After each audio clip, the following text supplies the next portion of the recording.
It's Zoo Day! Yes, it is. Yay. We have It's Zoo Marco Day. working on the 4th of July for us. And a Catalina fox. Hi, Marco. Happy 4th to you. Happy 4th, you guys. You're absolutely right. You know, it's the 4th, and I wanted everyone to remember it's nighttime zoo here at San Diego Zoo. A lot of cool nocturnal animals. Like, look at this beautiful girl. Everyone, this is Sage. Now, Sage is called the Santa Catalina fox. Now, I know you're aware of foxes. We were just talking about the fennec fox earlier, but this is our fox here in San Diego, guys. You're probably aware of the gray fox in the mainland, but now we're talking about the archipelagos, the Catalina Islands, and you get to see these beautiful animals. And like you and I were talking earlier, they're very intelligent, they're very adaptable, and this is one of about 6 different species of island fox, you can refer to them, in the Catalina Islands. Nice. That's so cool. So beautiful. Great, that right? fur is actually looks very Marco, soft. I've always wondered, are they closely related to either canines, wolves, or coyotes, or is that a misnomer? Who are they mostly related to? No. Okay.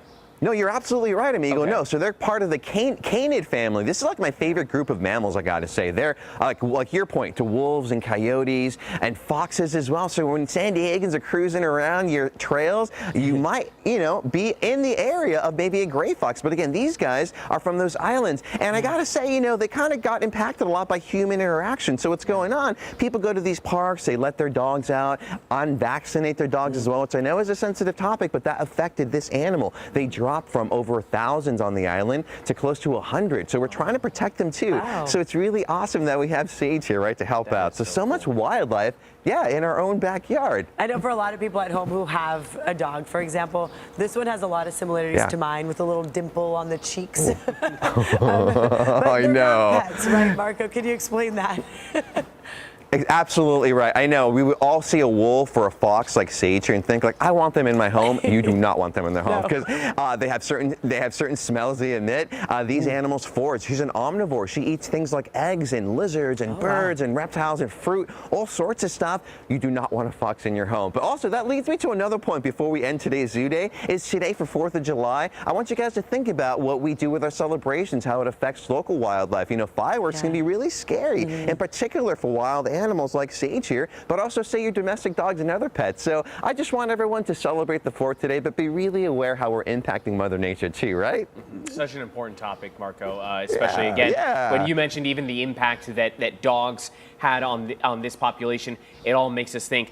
Now, nighttime at the zoo, this is going to be going on. What can you tell us about how that's just so much different than going to the zoo at daytime?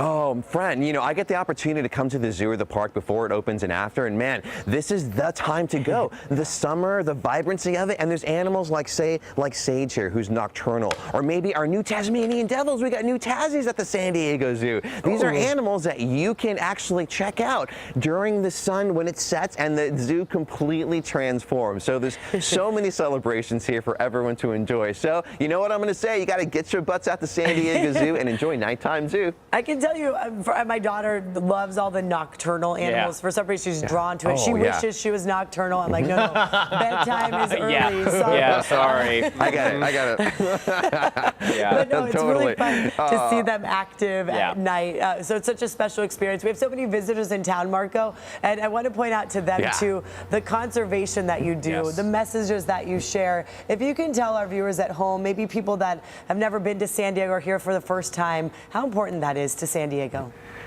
Whew, friend, you know, I can talk about this forever, but you know, we give you an opportunity to be part of something bigger than yourself. We're a nonprofit, so why don't you do something like come to the zoo or the safari park or celebrate nighttime zoo and enjoy it, learn about wildlife, have a great time. If you're an adult, have a cocktail, all these things, and you're helping out in conservation practices worldwide. It's over 200 collaborators, 8 centers around the world where we help out with all sorts of wildlife. And remember, community, it's all about community. All of us together to help out, to have a big, beautiful planet out here. Love that message. Where did Sage go?